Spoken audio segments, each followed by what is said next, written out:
عزیز ساتھیوں، آج پھر ہم آپ کے لیے ایک نئی تعبیر لے کر آئے ہیں۔ ہم اردو میں اور اپنی زبان میں استعمال کرتے ہیں عرش سے فرش تک۔ یہ تعبیر ایسے موقع پر استعمال ہوتی ہے جب ہمیں کسی چیز کے بارے میں بیان کرنا ہے کہ یہ چیز تمام جگہ پھیلی ہوئی ہے، یعنی عرش سے لے کر فرش تک پھیلی ہوئی ہے۔ تو آئیے دیکھتے ہیں اس کو ہم عربی میں کس طرح کہیں گے۔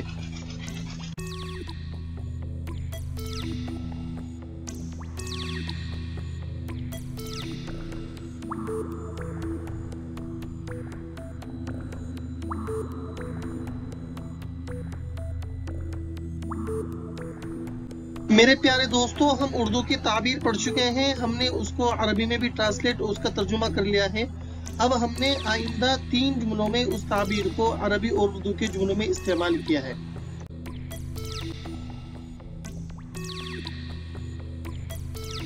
پہلا جملہ سماعت فرمائیں۔ نیک لوگوں کا چرچا عرش سے فرش تک ہوتا ہے۔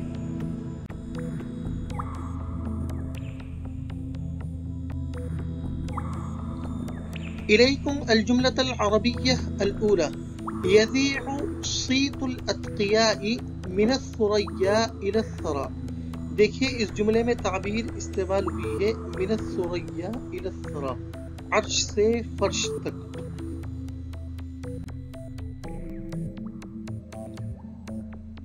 مذکورہ تعبیر پر دوسرا جملہ سماعت فرمائیں۔ فی الحال عرش سے فرش تک پاکستانی وزیر اعظم کے ساتھ ہونے والے حادثے کا تذکرہ ہو رہا ہے۔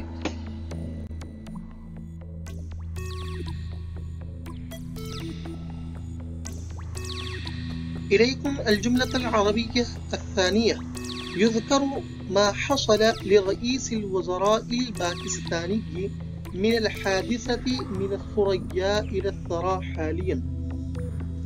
من الثريا إلى الثرى یعنی عرش سے فرش تک۔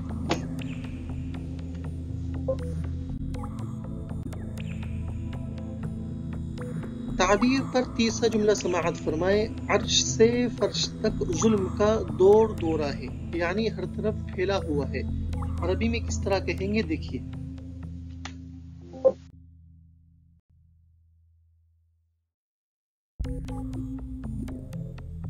إليكم الجملة العربية الثالثة والأخيرة يسود الظلم من الثريا إلى الثرى۔ سادہ یسود اس کے معنی ہے چھانا۔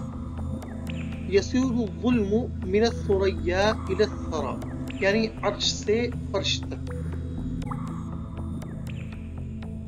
میرے دوستو، اگر آپ کو ویڈیو پسند آئی ہے تو لائک ضرور کریں، اور مزید اسی طرح کی عربی سیکھنے سے متعلق ویڈیو دیکھنے کے لیے چینل سبسکرائب ضرور کریں اور اپنے دوستوں کو بھی شیئر کیجیے۔